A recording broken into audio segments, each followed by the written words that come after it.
कॉलोनियां जो इस तरह से कहा, तो लोग तरस पिछली सरकारों से, पिछली जो भाजपा की सरकारें हैं, जो आम आदमी पार्टी की सरकारें रही, एनसीडी में रही, चाहे वो दिल्ली सरकार में है वर्तमान में, तो हमें कांग्रेस को जन समर्थन तो बहुत अच्छा है, लोगों का प्यार मिल रहा है, प्रेम मिल रहा है। लोग कह भी रहे हैं कि हम 30 तारीख को जरूर जो शिक्षा विभाग से हैं, जो शिक्षक भी हैं, उनको वोट डालें, क्योंकि वार्ड की समस्याएं इतनी है। जय विहार का जो नाला आप देखेंगे उसमें इतनी गंदगी है, आज सारा जो है वो कूड़ा करकट पड़ा हुआ है जगह जगह जो है, और सारे मच्छर पनप रहे हैं, डेंगू मलेरिया ये सारी चीज़ें हो रही हैं, और केवल कागजों में बिल बनाए जा रहे हैं। स्टैंडिंग कमेटी का कभी कह देते हैं बिल पास हो गया, मैं बार बार इस बात को कह रहा हूँ, 70,000 करोड़ का दिल्ली सरकार का बजट है, एनसीडी उससे पावरफुल है, सीधी डायरेक्ट होम मिनिस्टर के अंडर है। तो पिछले 15 साल से एनसीडी में आप कर क्या रहे हैं? आपको पूरा जनता ने समर्थन दिया, हमें तो मौका ही नहीं दिया। 15 साल से हम एनसीडी से बाहर हैं और 11-12 साल हमें दिल्ली सरकार से बाहर हो गए। तो मैं तो सीधा अटैक कर रहा हूँ भाजपा की सरकार पर, रेखा गुप्ता पर और सारी चीज़ों पर, कि आपने करा क्या है। जब वार्ड की साफ सफाई भी आप नहीं कर सकते, आपका निगम पार्षद चुना हुआ जो वर्तमान में विधायक भी है, वो वार्ड की सफाई नहीं कर सकती, एनसीडी के टॉयलेट्स को साफ नहीं करवा सकती, एनसीडी के जितने भी स्कूल हैं, बच्चियां छोटी छोटी पेशाब करने, खुले में पेशाब कर रही, बताइए। तो ये हालत एनसीडी के स्कूलों की है। अब जब एनसीडी के स्कूलों की हालत होगी वार्ड 128 के, जिसमें जो वर्तमान में विधायक है वही वो पार्षद थी, अब अपने घर से चलो हम उस पर नहीं जाते, लेकिन मैं सीधा जो है पूरा अटैक कर रहा हूँ, एक विपक्षी पार्टी होने के नाते पूरा अटैक कर रहा हूँ इस बात को। क्या किया आपने? जय विहार के रोड ठीक क्यों नहीं है? 15 साल में तो आदमी किस्मत चमक जाती है, 12 साल में कहते कूड़ी के विभाग बदल जाते हैं। तो आपने 15 साल जब तक आपको दिए, चाहे अब आम आदमी को आ जाए, फ्री की रेवड़ी बांटनी, बिजली पानी फ्री कर देना, लोगों को अपने बहकावे में करना, क्या किया उसने भी? दिल्ली की जनता को गुमराह करके बड़ी बसें, हाईटेक बसें खरीदी है ना, बड़े अपने मंडी के चेयरमैन बनाए, बड़े अपने वो किले बना लिए और राजमहल बना लिया दिल्ली सरकार का। और एनसीडी में उसके भी पार्षद थे, एनसीडी में उसके भी पार्षद रहे, वो कहता था कूड़े के पहाड़ साफ कर देंगे। कहाँ हुए दिल्ली के? मुझे नजबगढ़ में बताओ ना, जगह जगह ढेर लगा हुआ है वार्ड में, कितने कूड़े के। कैलाश गहलोत जो विधायक रहे, मंत्री रहे, निगम पार्षद चलो नहीं रहे, लेकिन उससे पहले भी केजरीवाल ने बहुत सारे वायदे दिल्ली सरकार से किए और दिल्ली के लोगों से किए। तो इन दोनों पार्टियों का जो कहते हैं ना कि एक ही थाली के चट्टे बट्टे हैं। और लोग जो हैं, देखिए कुछ लोग कह रहे हैं कि आम आदमी पार्टी और उसकी हवा है और बीजेपी की, लेकिन मेरा ये मानना है कि इस बार निश्चित तौर से लोगों का मोह भंग हो सका है दोनों पार्टियों से, और कांग्रेस जबरदस्त फाइट में आती जा रही है। हर सीट पर कांटे की टक्कर चल रही है। हम त्रिकोणीय संघर्ष में बराबर की टक्कर देते हुए, मेरा पूरा ये विश्वास है, लगभग 12 में से 7 से 8 सीट जीतने। अगर बात करें विवेक जी, पहले शीला दीक्षित का जो है वो टाइम था कांग्रेस के वक्त में, कहीं ना कहीं यहाँ पे अब बीजेपी ने भी एक महिला मुख्यमंत्री जो है वो दिल्ली को दी, और सब लोग जो है वो देख रहे थे कि शीला जी का जो वक्त था, जैसे काम मैडम ने काम किया कॉमनवेल्थ गेम में, उन्होंने कितना अच्छा काम किया, इतना बढ़िया तरीके से दिल्ली को सजाया। 128 फ्लाईओवर जो आप देख रहे हैं, डीएनडी फ्लाईओवर और सारे फ्लाईओवर्स, गोल धोला कुआं का गोल चक्कर या कोई भी आप देख रहे हैं, नजबगढ़ की फिरनी रोड, पार्किंग शुल्क, नजबगढ़ के लिए विकास, मेट्रो लाने का काम वो शीला दीक्षित की है, महाबल मिश्रा जी ने किया है। नजबगढ़ एरिया में दिचाऊ गांव के लोग सरकारी नौकरी करने जाते हैं, जय विहार के लोग सरकारी नौकरी करने जाते हैं, उनको मेट्रो की सुविधाएं किसने दी? कांग्रेस सरकार के लिए, शीला दीक्षित। क्या बात, फीता कोई भी काट दे। सेंट्रल हॉस्पिटल, मुझे याद है महाबल मिश्रा जी गुलाम नबी आज़ाद कांग्रेस में थे, 2013 तक मंत्री थे गुलाम नबी आज़ाद, मेरे सामने इसका पैसा दिया गया, फंड पास किए गए। फाइनेंस मिनिस्टर प्रणब मुखर्जी थे, मेट्रो के लिए फंड पास किया गया। तो ये नजबगढ़ के दिचाऊ गांव के, जय विहार के, निर्मल विहार के, नए बाजार के लोगों के लिए मेट्रो, जमीन की कीमतें बढ़ गई। आज हमारे नए बाजार के अंदर इतनी सारी सुविधाएं आ रही है, ये सब कांग्रेस की तो देन है। डिजिटल मार्केटिंग का ये अपना नाम करते हैं, डिजिटल मार्केटिंग करी किसने? कांग्रेस सरकार से की गई। और सारी जो सुविधाएं हैं नजबगढ़ के एरिया की, और भी सारी सुविधाएं, ये सब कांग्रेस की देन है। साथ ही साथ खाली रोडों पे पैच लगाने से काम नहीं चलेगा। रेखा गुप्ता जी, मैं सीधा अटैक कर रहा हूँ मुख्यमंत्री पर। रोडों पे आपने टूट फूट गड्ढे में, कोई भी अंधेरे में क्या किया इन्होंने? और सड़कों पर इन्होंने पैच लगाने से काम हो जाएगा? शीला दीक्षित सरकार के टाइम के बने हुए रोड ना केजरीवाल ने उन्होंने रिपेयर करने से काम नहीं चलता। आप पीडब्ल्यूडी आपके अंडर है, आपकी दिल्ली सरकार का पूरा बजट आपके पास है, क्या इसमें मूलभूत गलियां सड़कें नहीं बनवा सकते आप? नालियां पड़ी पड़ी हैं, बार मैं इसको अटैक कर रहा हूँ। रश्मि जी, आपसे मेरा जो है वो सवाल है, आप जनता के बीच में जा रही हैं, एक महिला है, सबसे ज़्यादा जो समस्याएं फेस करती हैं वो कहीं ना कहीं महिलाएं करती हैं, क्योंकि उनके घर वहाँ पे हैं, गंदगी से और बच्चों को लेके भी वो जो है वो चिंतित जो है वो रहती हैं। क्या आश्वासन जो है वो आप क्षेत्र की महिलाओं को दे रहे हैं और कितना प्यार जो है वो आपको क्षेत्रवासियों को मिल रहा है? हाँ, सबसे पहले तो नमस्कार, मैं रश्मि शर्मा वार्ड 128 की प्रत्याशी हूँ। और तो सबसे अपील करना चाहूँगी कि आने वाली 30 नवंबर रविवार को ज़्यादा से ज़्यादा वोट देकर मुझे विजयी बनाएं, मतलब कांग्रेस को विजयी बनाएं। हाँ जी, आपने अभी कहा कि क्या महिलाएं मतलब करती हैं, मतलब किस बात की, तो सबसे पहले मैं शौचालय की बात करूँगी। जैसे कि अब बाज़ार में मेरे हिसाब से कुछ जगह होनी चाहिए महिलाओं के लिए शौचालय, क्योंकि उनको दिक्कतें आती हैं, है ना। तो और बच्चे भी जैसे उनको प्रॉब्लम आती है, जैसे पेरेंट्स के साथ जाते हैं, तो शौचालय होने चाहिए। और भी काफ़ी सारी चीज़ें अभी जब हम जाते हैं कंपेनिंग के दौरान, तो कुछ ऐसी चीज़ें हैं जो मतलब जो डेली यूज़ में जो परेशानियाँ होती हैं, जो आम जनता को ज़्यादा तकलीफें होती हैं, परेशानियाँ होती हैं, जैसे कि गंदगी है, कूड़े का ढेर लगा हुआ है, कूड़े की गाड़ी है जो समय पे नहीं आती हैं, जो आनी चाहिए, और जैसे कि नालियाँ कचरे से भरी पड़ी हैं, इतनी बदबू आ रही है वहाँ पर, मतलब ऐसा लग नहीं रहा कि हम वैसे तो कहते हैं कि हम बहुत डेवलप हो गए हैं, लेकिन ऐसा लग रहा है कि नजफगढ़ को बहुत अभी ज़्यादा ज़रूरत है कि बहुत ध्यान देने की ज़रूरत है हर चीज़ों पे। स्वास्थ्य से संबंधित हो गए, कूड़ों का जैसे अभी मैंने बताया ढेर लगा हुआ है। अब जैसे हम बात करते हैं बच्चों MCD स्कूलों में, वहाँ पर भी बच्चों को साफ़ पानी नहीं मिल पा रहा है, जो कि मिलना चाहिए, है ना। साफ़ पानी की बात करते हैं, बच्चों के डेस्क हैं जो प्रॉपर तरीके से नहीं है, जो टूटे फूटे हैं, वो होने चाहिए बच्चों के लिए। मतलब जो हमारी सरकार का ये होना चाहिए, बच्चों के लिए किसी चीज़ की कमी नहीं होनी चाहिए, चाहे उनकी किताबें उनको समय पे मिलनी चाहिए, उनका एडमिशन सही पर। मुझे मौका मिला और मुझे कांग्रेस पार्टी ने अवसर दिया है कुछ काम करने के लिए, मैं जीत जाती हूँ तो बहुत ही अच्छा बेहतर करने की कोशिश करूँ। विवेक जी, लोकल मुद्दों की बात करते हैं। आपके बराबर में मुंडका वार्ड है, थोड़ा इस तरफ बराबर में द्वारका वार्ड है, आपका वार्ड। लेकिन मैं बताता हुए आपको हर्ष बता रहा हूँ कि यहाँ पर 4 धर्म और 36 बिरादरी के लोग रहते हैं। कई जगह क्रिश्चियन नहीं मौजूद है, पर आप क्या मौजूद है, आजू बाजू में भी उतने ज़्यादा नहीं है।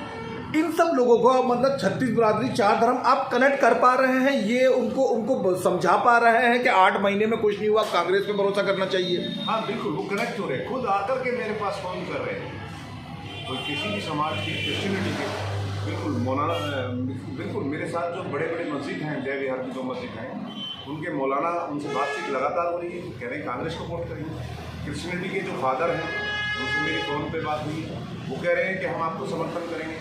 तो कांग्रेस के बारे में वो समझ रहे हैं पूर्ण रूप से। मैंने कहा ना, पूर्ण रूप से लोग बिल्कुल कांग्रेस की तरफ देख रहे हैं। अब सीधी सी बात है कि अगर मैं बात करूं, भाई चुनाव आयोग इन्होंने सेट कर रखा है, तो मैं क्या नहीं सकता, मैं सीधा सीधा अटैक कर रहा हूँ। चाहे वो बिहार के रिजल्ट रहे हो, किसी के रहे हो, राहुल जी ने भी भारत जोड़ो यात्रा करी, सब करे। 3 तारीख को ये कुछ, 30 तारीख को कुछ बटन कहीं भी दबे और वोट कहीं भी जाए, वो बात हो जाए, तो वो तो मैं कह नहीं सकता। लेकिन जनता से जो भरपूर प्यार मिल रहा है और जो फोन आ रहे हैं, जो कुछ मीटिंगें मेरी कॉर्नर मीटिंगें चल रही हैं, उसमें जो मेरे को प्यार प्रेम और जो आश्वासन मिल रहा है, उस हिसाब से तो मैं कह रहा हूँ कि जीत निश्चित।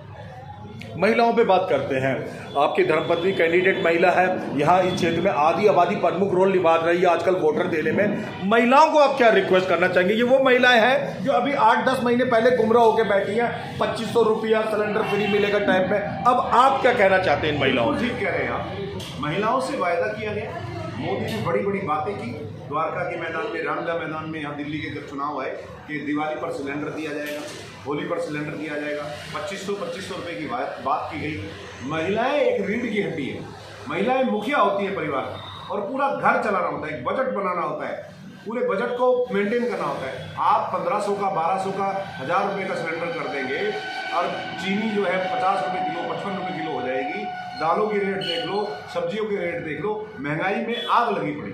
तो उस पर केवल और केवल एक आप कहें कि नेपोलियन बोनापार्ट की तरह और हिटलर की तरह आप देश चलाना चाहते हैं कि अफीम आकर आपने धर्म की चटानी है, धर्म की अफीम से देश नहीं चलने वाला। यहाँ तो आपको सीधी सीधी गृहिणी ये जानती है कि मेरा पति आज इतने पैसे कमा करके लाता है, और पूरे महिला वो एक मुखिया होती है, बजट, लेकिन ये उसके स्कूल की बच्चों की फीस भरनी है, उसको अपना घर चलाना है, खाने पे कितना बजट है, सिलेंडर पे कितना बजट है, घर का अगर किराएदार है तो उसको घर का किराया देना है। तो ये सब चीज़ें जो है महिला के ऊपर डिपेंड करती है। मैं सबसे बड़ी बात एक कांग्रेस की तरफ से वायदा करना चाहता हूँ। सबसे पहले मैं बार बार इस बात को कह रहा हूँ, 2013 में शीला दीक्षित सरकार थी, एनसीडी में हमारी सरकारें थी, हमने 1000 रुपये पेंशन शुरू की थी।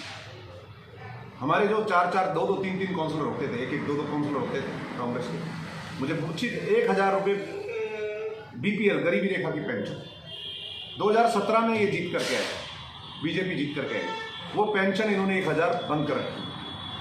2022 में जीत गए, 17 से 22 का चुनाव जीते, कैसे भी मेयर कैसे बनाऊँ सब आपको पता है, क्या हो। मैं उस पेंशन के लिए आंदोलन करूँगा, मेरा रिजल्ट 3 तारीख को कुछ भी रहे, 3 तारीख को उस पेंशन के लिए धरने में बैठूंगा कि वो 1000 रुपये जो पेंशन शीला दीक्षित सरकार शुरू करके गई थी, हमारी कांग्रेस सरकार शुरू करके गई थी, बीपीएल पेंशन, उससे भी एक सहारा लगता है। वो 1000 पेंशन अगर मैं इस वार्ड से जीता तो निश्चित तौर से मुझे काउंसिलर के बजट से हर घर के वार्ड के हर एक मेंबर की मैं 1000 रुपये बीपीएल पेंशन जो गरीब रेखा के अंतर्गत आता है, मैं कोई सबूत नहीं मांगूंगा कि वो कितना कमाता है क्या है, सीधी अपने खाते से जो मेरा बजट मिलेगा काउंसिलर का, उस काउंसिलर के बजट से मैं 1000 रुपये पेंशन, बेरोजगारी पेंशन हर घर के अंदर चालू करूँगा। ये मैं सबसे बड़ा वायदा। दूसरा वायदा मैं करता हूँ, जय विहार के जितने रोड टूटे, जो गली नालियाँ पटी हुई हैं, जो भी कोई भी समस्या है उसको दूर करूँ और तुरंत उसको, और हर वार्ड के अंदर, वार्ड के हर कोने पे मेरा ऑफिस हो। अगर मेरे को जनता मौका देती है, मेरे को रात को मैंने कह दिया, सुबह में ये नहीं कि सुबह 11 बजे आ रहे हैं, नहीं गए हुए हैं 12 बजे आ रहे हैं, सुबह 8 बजे से 9 बजे से अगर जनता ने ऐसा मौका दिया, 9 बजे से 8 बजे से जो टाइमिंग है, रात के 10-10 बजे से लोगों को काम करना, अगर लोगों ने मुझे मौका दिया। और लेकिन यहाँ भाग्य में जो लिखवा के आया है, मेरे भाग्य में जीत होगी तो मुझे मिलेगी। और निश्चित रूप मैं तो विश्वास पूरा है कि मुझे जय विहार की जनता, नए बाजार की जनता, बिचाऊ कला की वार्ड की जनता, जनता विहार की जनता, बाबा हरिदास एनक्लेव की जनता, पूरा आश्वासन है कि 30 तारीख को आपके चुनाव चिन्ह पर बटन दबाकर भारी बहुमत से रश्मि शर्मा को जरूर मिलेगा। लक्ष्मी जी, आमतौर पे माना जाता है कि एक महिला डॉक्टर है, वकील है, तो वो अपने पेशे वालों के बीच में ही उठती बैठती है। आप मुझे बताते हुए हर्ष हो रहा है कि आजू बाजू के वार्डों में भी सबसे सुशिक्षित और वेल एजुकेटेड महिला का कैंडिडेट है। आपका उठना बैठना अपने ही तबके की पढ़ी लिखी महिलाओं के साथ है या वो 70% महिलाएं जो कम पढ़ी लिखी है इस वार्ड की, उनके साथ में भी प्रेम है? हाँ, उनके साथ भी है, क्योंकि अभी जब हम सर्वे कर रहे हैं, हम जा रहे हैं कंपेनिंग के लिए, तो मतलब वैसे ही लोग मिल रहे हैं जो मतलब एजुकेटेड नहीं है, लेकिन अभी उनको जो दिक्कतें आ रही हैं, परेशानियाँ आ रही हैं, उनसे मैं मतलब वो खुल के आपको बता पाती हैं, बता रही हैं। अभी राशन के बारे में ही बता रही है कि राशन कार्ड नहीं बन रहा है, आप राशन कार्ड बनवाएं, जो छोटी मतलब इनको जो दिक्कतें आती हैं, यही बस बातें हुई हैं। सबसे बड़ी बात ये है कि राशन कार्ड, ये बताया जी, दिल्ली सरकार वही शीला दीक्षित 2004 में 13 में सॉरी वो अपने ये अन्नपूर्णा योजना के जो एक बीपीएल कार्ड और एपीएल कार्ड बना, जी जी, हरे रंग के, ग्रीन कार्ड और येलो कार्ड और रेड कार्ड। तो हरे रंग का जो प्लास्टिक का कार्ड है, उसके 10 साल इनका शासन रहा केजरीवाल, कोई उन्होंने राशन कार्ड नहीं रिन्यू नहीं करे, 8-9 महीने इनको हो गए, इन्होंने कोई कार्रवाई शुरू नहीं की। राशन कार्ड की सबसे बड़ी समस्या, कई लोगों के राशन कार्ड नहीं बने, आधार कार्ड है उनके बेचारों, आधार कार्ड से लिंक नहीं हो रहे और उनके राशन कार्ड नहीं बना पा रहे। क्यों नहीं बना पा रहे, ये भी मेरा एक क्वेश्चन है कि कम से कम आप 5 किलो अनाज दे रहे हैं, मान लिया आप 5 किलो अनाज दे रहे हैं, लेकिन वो 5 किलो अनाज तो ऐसे लोगों तक नहीं अप्रोच हो रहा कि वो जिनके राशन कार्ड ही नहीं। तो जब तक हम राशन कार्ड अपडेट नहीं करेंगे और राशन कार्ड के साथ साथ जब तक उनको लिंक नहीं करेंगे, तो राशन कार्ड के लिए भी हम आंदोलन करेंगे। यदि जय विहार की जनता मुझे मौका देती है, यदि फिर भी 1% को चूक होती है, लेकिन मैं लगातार यहाँ वार्ड में सक्रिय रहूँगा और विपक्षी दल होने के नाते दबाव बनाता रहूँगा सरकारों पर कि इनके राशन कार्ड बनाए जाएँ, इनका पानी का, बिजली का, सब कुछ ये जो है बिल में सब्सिडी दी जाए। आज इनका आप वाटर का देख लो, पानी के बिल तो बड़े लंबे छोड़े, 2-2, 2.5 लाख, 5-5 लाख, 3-3 लाख के बिल आने शुरू हो गए। कहाँ गई वो? कहाँ दिल्ली सरकार, कहाँ क्या छोड़ी है? तो सीधी सीधी बात मैं बता रहा हूँ, बीजेपी पूंजीपतियों की पार्टी, बड़े बड़े, मेरे सामने वाला कैंडिडेट में ज़्यादा नहीं कह रहा, मैं बिल्कुल पंपलेट और होर्डिंग, मैं पंपलेट और स्टिकर चिपका रहा हूँ, मैं पूरा चुनाव आयोग का, अब इनके होर्डिंग आप वार्ड में देख सकते हो, सारी जगह होर्डिंग इनके लगे हुए हैं। मैंने चुनाव आयोग को फ़ोन भी किया, मैं कह रहा हूँ कैमरे में, चाहे मुझे कोई कुछ भी कर दे, कि फ़ोन भी किया चुनाव आयोग को कि भाई ठीक है, आप आदर्श चुनाव संहिता को पालन क्यों नहीं कर रहे? क्या आपको ये है कि कोई सरकार का कोई दबाव है? बड़े बड़े होर्डिंग जो है भाजपा के, बड़े बड़े होर्डिंग केजरीवाल के, तो ये क्या चुनाव आयोग ये मतलब कोई खर्चे का आप लिमिटेशन कर रखी है कि 8 लाख से ज़्यादा खर्च नहीं कर सकते? हम जो है सामान्य तौर पर कांग्रेस जो है वो बिल्कुल प्रशासनिक रूप से प्रशासन को सहयोग करती है, हम कोई फालतू खर्चा नहीं कर रहे क्या, लेकिन जो सामने वाला प्रतिद्वंदी है उसकी 10-10, 20-20 गाड़ियाँ चल रही है, काफिला चल रहा है, झुंड का झुंड चल रहा है, हम उस पर भी नहीं जा रहे। लेकिन मैं एक बात ये कहना चाह रहा हूँ, क्या आदर्श चुनाव आचार संहिता का लगना और उसके बाद विधायक के होर्डिंग लगे रहना, कोई बीजेपी के जो कार्यकर्ता हैं उनके पोस्टर लगे रहना, क्या वाकई में ऐसा हो रहा है? चुनाव चल रहा है, मैं उससे कोई घबरा नहीं रहा, लेकिन मैं एक बात कर रहा हूँ, तो वो बाहुबल से पैसे से चुनाव अगर जीता होता तो मैं राखी बिल्ला, ये बहुत सारे ऐसे हमारे कांग्रेस के भी एक चाय पिलाने वाली जो है, मैं बता दूं करोड़ बाग में 2012 में जीती, चाय की दुकान थी। अच्छा, उसने एक बहुत पैसे वाले को चुनाव हराया एससी सीट से। तो ऐसा कुछ नहीं है कि हम पैसे वाले, हमारे सामने पैसे वाले खड़े हैं या कोई पैसे से चुनाव जीता जाता तो जनता आज पता नहीं कहाँ से कहाँ होती। तो ऐसे कई मुकाम आए हैं कि ये जरूरी नहीं है एक सामान्य कार्यकर्ता, एक सामान्य परिवार का भी चुनाव लड़ करके आज राजनीति में। राहुल जी की यही सोच है, प्राइमरी उन्होंने शुरू की, यूथ कांग्रेस में NSUI में उन्होंने इलेक्शन शुरू किए, किसने शुरू किया? कि गरीब परिवार का, एक सामान्य परिवार का। मैं भी सामान्य परिवार से ही आता हूँ, हमारे पास कोई ढनाटे नहीं। आपको पता है टीचर की क्या सैलरी होती है, गवर्नमेंट टीचर की, आप खुद देखें, पढ़े लिखे परिवार से, मीडिया में। एक सामान्य जो है पुलिस वाले की क्या कमाई होती है, समझ गए, जो सब इंस्पेक्टर है अपनी मेहनत से लगे। एक सामान्य टीचर जो चाहे वो पब्लिक स्कूल में है या सरकारी स्कूल में है, उसकी क्या कमाई होती है? हमारे कोई बड़े बड़े फार्म हाउस नहीं है, हमारे कोई बिल्डर नहीं है, हम तो एक सामान्य परिवारों से और सामान्य लोगों की बात कर रहे हैं। हम तो उस पे क्षेत्र में हैं, हम क्षेत्र की जनता को फिर नमन करते हैं, प्रणाम करते हैं क्षेत्र की जनता के, और ये वक्त है बदलाव का और कांग्रेस के साथ चलने का। मैं बार बार राहुल जी और सब ये समझा रहे हैं कि भूल मत कर देना इस बार फिर 30 तारीख को फिर दोबारा अपील कर रहा हूँ, कांग्रेस का हाथ का सामने वाला बटन दबाकर उसको विजय श्री देना। धन्यवाद। Thank you.